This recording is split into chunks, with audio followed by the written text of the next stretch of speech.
the things about this study is that it's the first of its kind for the Chicago region, which is not Chicago proper, but it's actually 10 counties, and we'll talk about that, that looks at the composition of wealth. We have a lot of data on income. We have a lot of data on some of these components, but this is the first to look at both assets and debt so that we can really get a more comprehensive picture of what's happening in the region and understand the ways that we can pull interventions in to address the factors that got us here. So I think everyone knows this, but wanted to just start with the founding that wealth matters. And why we think wealth matters and why I'm sure all of you think about wealth matters is wealth is what lets you weather shocks. Wealth is what lets you pay for student education or access capital to start a business or buy a house or pay off medical debt or to pick and participate in the amenities in your community. So when we think about wealth, it is both about what it allows you to do in this generation, but also what it allows you to do for future generations. One of the things that we know about wealth is it's iterative and intergenerational. One wealthy generation will pass on wealth to the next generation, therefore allowing them to have easier access to the things that we were just talking about. But what do we know from this study is that wealth is unequal and that it is not there's not equivalency, it's lopsided as we go across this. And that has serious consequences for all of the families and constituents who live in your communities. As we also started to talk about, we know that these were systemic issues that were created as a result of policies and practices, and therefore we can work to address them as we go forward. The Color of Wealth study that we are talking about today was released in June of 2024. We commissioned this study from the Institute of Race, Power, and Political Economy at the New School to understand what the drivers are for asset and debt development in the Chicago metropolitan region with a specific focus on race and ethnicity and how that distribution plays out for various residents. It's notable that the Color of Wealth study builds on a set of similar studies done in other cities. So Baltimore, Boston, Los Angeles, Tulsa, Miami, DC, each have done a study and each have had a slightly different focus on this work. I also just want to pause and acknowledge that the numbers we're going to be talking about as we go forward can be hard to digest. And given the time that we have on this call, we won't be taking the opportunity to pause, but we do want to make space for people if you do need to step away because these are your families, these are your constituents, these are your friends and colleagues that we're going to be talking about, and just really want to acknowledge the fact that when we talk about these data, this can be really hard, and we hope that if not on this call, you take the space to process it, and we're certainly happy to talk about what we will see and what you will experience over the course of this conversation.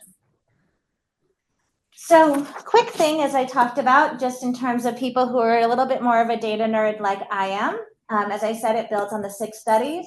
It's talking about wealth, asset, and debt, in this case, particularly focusing on Black, Mexican residents that were US born and those that are foreign born, Puerto Rican residents, and white families across 10 counties in the Chicago metropolitan area. It was a phone and web-based survey. It was administered in English and Spanish so that we could do this. I do want to also point out that we respondents of the survey were had a broader range of race and ethnicity categories to select from. For the purposes of aggregating and having enough statistical sample, these are the larger buckets that we're focusing on today. So we didn't force choice, but we allowed people to choose. And we're really focusing on this set of data for today's conversation. All right, we're going to begin with the punchline. This is family median net worth. And I'm going to sort of walk you through a couple of things about how to read this and also remind you that Crispina was very kind to send out the research brief as well as links to the study. So don't feel like you need to capture it all now. There's lots of ways to engage with this information. Couple things to note about a median before we talk about the actual numbers. A median is the halfway point between the respondents where 50% of the respondents scored lower than that number and 50% scored higher. So when we talk about median, this is the number that fell in the middle of where the range of distribution of numbers are. And that's going to become important as we go forward. So I wanted to anchor there. The other way to read this chart is you'll see a little asterisk next to each number. Those asterisks imply a level of statistical significance. So when you see an asterisk, that means that the number there is significantly different than the white resident responses. So that it's not just a directional trend, that those numbers have statistical differentiation between that number and how white residents are reporting. So hopefully that helps provide you some grounding. All right, so when we talked about white, we're going to start with the end in mind. When we begin this, we're going to notice that there are huge disparities between what families report and their access to wealth, and therefore their assets and debt. Black families as a median, so the middle, report zero net wealth. That means they have no net worth that allows them as a group to be able to do those things that we were talking about, weather shocks and all of the pieces and parts. Doesn't mean they don't have assets. It does mean that the debt burden and the asset burdens balance each other out, and then therefore they're not able to accrue wealth. You'll see that wealth grows by very small steps, with Mexican foreign-born families reporting about $6,000 in median wealth, Mexican U.S.-born families having the second highest amount of wealth at $40,000, Puerto Rican families with $24,000, and finally white families reporting $210,000 worth of wealth. So for the second highest Mexican U.S.-born families, have 1/5 the wealth of white families. Again, we're going to talk about numbers, but we're also going to talk about policy solutions so we don't get weighed down. We want to acknowledge this, but we also want to think about what we can do and what all of you are already working on to address these disparities that we're going to talk about. The next piece is starting to understand, well, what's going on in this wealth picture? Like, how are we getting here, and where are there points that we can intervene to start to level the field and build wealth in families? So we're going to look at two components of wealth. So the basic definition of wealth is wealth equals assets minus debt, right? So in this case, we see on the sort of right-hand side of the chart, you'll see bars going to the left and bars going to the right. The bars going to the right are showing assets. The bars that are pointing towards the numbers on the left-hand side are showing debt. So you'll see that every group of families that reported have some debt. While Black families have a significant amount of debt, white families actually have more debt, but that's often housing debt and other kind of debt that doesn't have the sort of same pernicious quality that some of the other debt products are that we're going to talk about. But you'll see the flip side is there's just much less access to assets. And we're going to talk about what those assets are and how it looks like as we go forward. One of the sort of, and I hate to use the word mythologies out there, is that education always pays. And we believe in education, and we are strong supporters of post-secondary education and the pathways and opportunities. So please don't hear that we are not saying that we don't want to pursue post-secondary education. But what we are finding in the data is that post-secondary education isn't having the same return on investment for Black and Latina families as it is for white families. And we are seeing that even white families without a BA are making more than all the other racial and ethnic groups, regardless of educational status. So when we're getting into this, we're going to start to talk about what this means and how this plays out. Another thing that plays out in this study and in the work that we're talking about is marriage. And people say, well, if you're married, the wealth gap is eliminated. And unfortunately, the same pattern holds, that we don't see marriage having that leveling effect. It certainly helps families, but the wealth gap between white and Black families is still 6 times. So, as we're thinking about it, those sort of demographic and understandings around education and marriage are challenging us to think about what else is undergirding this and what's playing out here. All right, so let's talk about a little bit about what's making up assets. And we're going to start first with liquid assets. Liquid assets are things that you can have that you can easily convert into cash if you need it. CDs, stocks, mutual funds, savings in the bank. And these allow you to both weather shocks, but also to have to be able to act on opportunities, right? You have an opportunity to go on a vacation with your family. If you don't have liquid assets, it's really hard to do that. Or a camp, or a medical emergency, or you need tires for your car. Those things are all protective factors that allow you to benefit. And you'll see across the board, again, the significant gap between Black, Mexican foreign-born, Mexican U.S.-born, Puerto Rican, and white, with Mexican U.S.-borns and having that sort of highest level of liquid assets of $7,000, and Black and Mexican foreign-born families having the lowest assets at around $1,000 to $1,500. So again, when we're thinking about what is contributing to this, the lack of liquid assets is a challenge, and it also gets into why people have to use some of the predatory practices we're going to talk about going forward. We picked retirement accounts, but this pattern holds true across the board.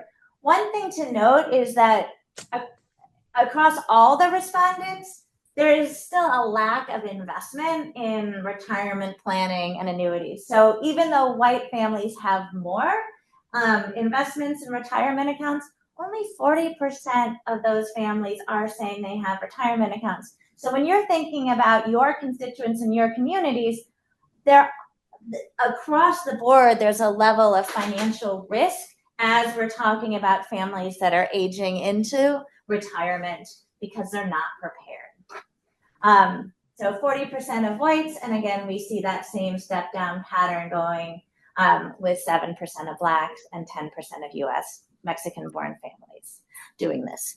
Same pattern we see with stock ownership, the same pattern that we see with other kind of IRAs and private annuities. So that pattern holds out. Another way that pattern holds out is in terms of savings accounts, where about 90% of white families have savings accounts, which allows them to take access to typical financial products that are not usually as predatory, get better access to loans and rates. Only about 60 to 70% of Black, Mexican, U.S.-born, and foreign-born, and Puerto Rican families are saying that they are banked, which is, as I said, prevents from pretty significant difficulties.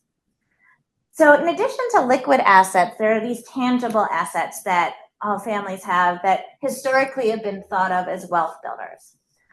We'll see, just sort of starting to level set in this study, the range of home ownership was fairly variable, with Black homeowners having the lowest rates of home ownership. About a third of the Black families who were part of the study reported, and about two-thirds of white families reported that were homeowners. Mexican foreign-born, Mexican U.S.-born, and Puerto Rican families clustered right around 50 to 58%. So just about a little bit over half of those families. So what does this mean in terms of wealth accumulation? Well, it means a couple of different things. It means that even though, a third to a half to 70% of families are owning houses, they're not owning houses in the ways that those home values are having equity. And so they're owning homes, and even though the home buying price isn't that different for the majority of the population, it's playing out in other ways. Most families have a mortgage. So again, what we're really going to look at is what the house is worth versus what the mortgage is and how they're getting equity. One piece that I really want to note for your communities, because I'm thinking you may see this a lot, is that the Mexican foreign-born population are buying houses that have much less home value than every other population. So $100,000 is their sort of median value of the homes they're buying, which has really significant implications for what happens when they want to go and sell that house. So this is what happens when you go and you want to sell that house, and what it looks like, and how do you take loans against it, and how do you fix it up, and how do you get access to other kind of capital that comes from having home equity. What we're seeing here is that home equity, so again, the equation is housing value minus the debt, the mortgage that you owe, that's home equity, is about $200,000 for white families.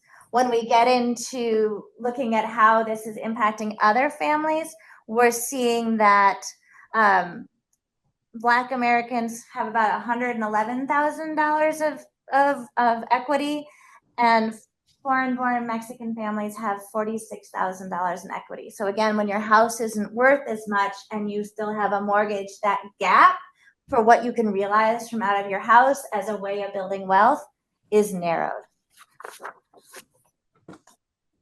Now we gave you a glimpse of the asset picture. So you get a sense of what those tangible assets are and the liquid assets are. Now we're going to give you that same sort of glimpse into what debt looks like. And debt is made up of two kinds of debt in the same way, sort of tangible debts, vehicles, and houses, and more sort of financial debts, medical debt, student loan debt, credit card debt. And we're going to talk about both of those so that you get a sense of how this is playing out. As I said at the beginning, it is not that people, everybody has some debt.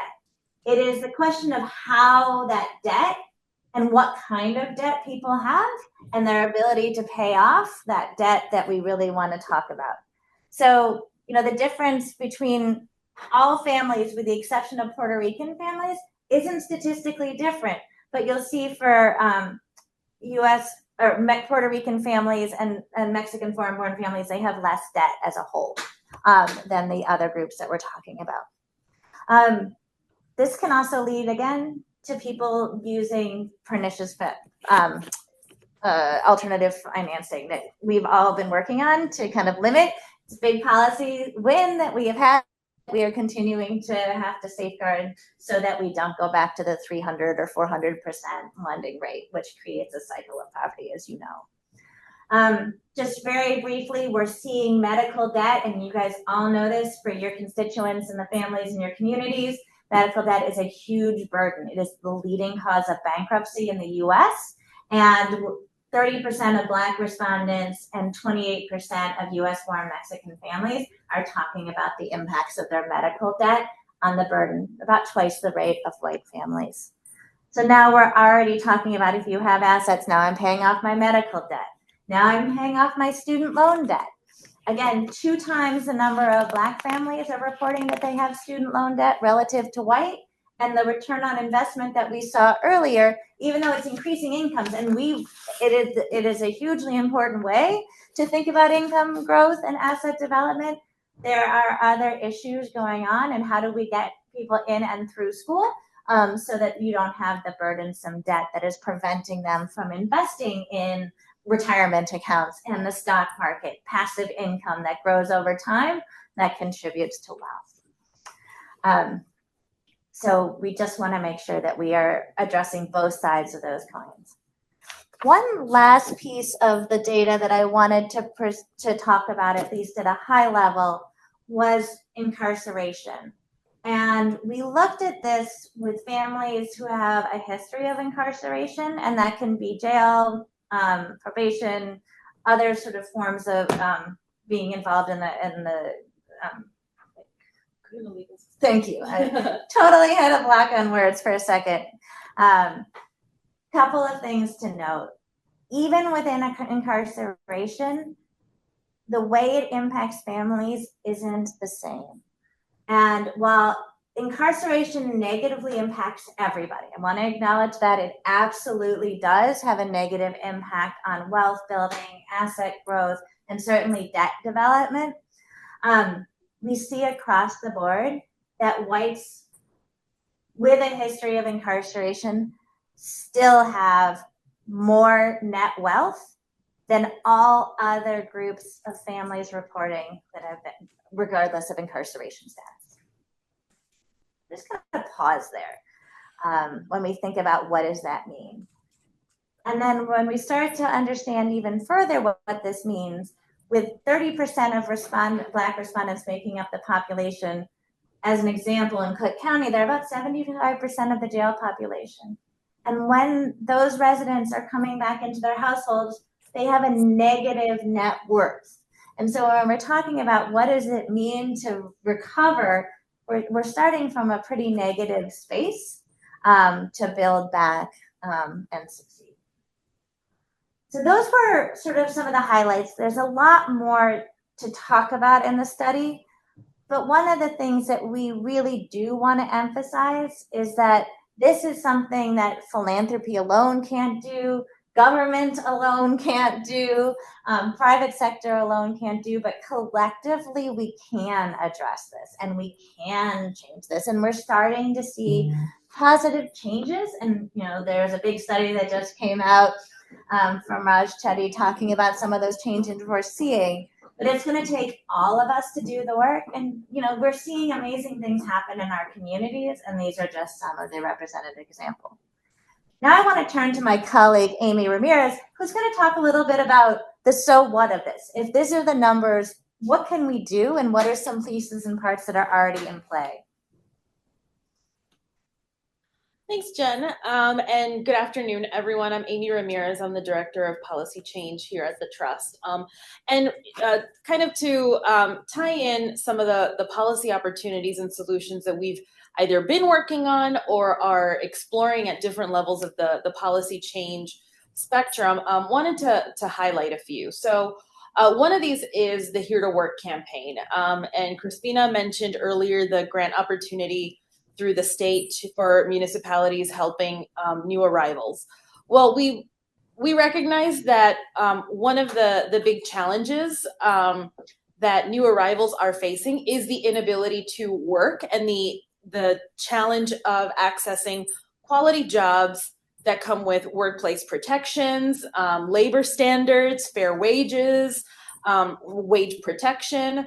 That's really hard to come by if you're working under the table and being paid in cash. The Here to Work campaign is a national campaign where we've supported the Illinois activities related to this campaign, where the advocates are urging the president to use his executive authority to grant blanket work permits for everybody who does not have legal status in the United States, so that everybody can participate in the workforce and also contribute taxes by being on legal payroll and having Social Security and Medicare, Medicaid taxes withheld, and also contributing to income taxes, and be able to earn a living wage. Part of this campaign is also what has resulted in the president's most recent announcement of the parole in place orders that are going to be protecting undocumented people, primarily undocumented people who have married a U.S. citizen, who are not able to get citizenship through marriage, to not have to go back to their country of origin, but can go through their green card process in the United States without separating families and possibly causing greater economic hardship to that family. The second one is this property tax payment plans. I think some of the municipalities on this call may have participated in this task force that was created by statute last legislative session and met to identify ways in which property tax or county treasurers can change the way that property taxes are collected to put forward more of a payment plan system to help people be able to meet their tax burden. And I'm sure a lot of you in your municipalities see households who may have been living in their house for 30 years and have, now have the deed of their property and they don't have a mortgage anymore, but they see rising property tax challenges, and making that, $3,000, $5,000, $6,000 payment in one payment twice a year is really hard. So having a payment plan system might be able to help homeowners be able to meet that their tax burden. The next one is guaranteed income. So I'm sure you're all aware that Chicago and Cook County had created guaranteed income pilots with some of their ARPA state and local fiscal recovery fund dollars. The city of Chicago is in the process of extending that pilot for another year. And both the city and Cook County are looking at ways to create permanent guaranteed income programs to help families access unrestricted cash to meet their basic needs. And there's also legislation that did not pass at the state level this past year. It will be introduced next year, and advocates will be working on advocacy to create a statewide guaranteed income pilot to help bridge the income gap that a lot of families face. And then lastly, I wanted to highlight this new mortgage products opportunity. So this is still in a proof of concept phase, and is some work that the trust and other philanthropic and private sector entities are supporting, recognizing that getting a mortgage can be really difficult, especially for households that don't have very high income, or don't have a high down payment to put down, or maybe don't have a lengthy credit history, but are otherwise, well positioned and able to pay a mortgage. So this is a special mortgage product that we help set up through the neighborhood housing services to provide alternative lending products for home buyers, to kind of have a proof of concept to say, these are people who might not have been able to go into a Chase bank and been approved for a home loan, but look, we gave them this loan. They've been able to make their mortgage payments. They're doing so successfully, and this mortgage is continuing to flow through the markets, and this family is able to build wealth, and leveraging that as a proof of concept to say that there might be an opportunity and a business model for mortgages that are more easily accessible than traditional models. Great. So we wanted to make sure we left time, and I'm going to stop sharing my screen after Aimee and I talk about these questions, but wanted to give you space to say, where do you need clarifications? What questions do you have? And then really, how does this data resonate with what you're seeing in your communities, and to create space for that discussion? So I'm going to stop sharing my screen.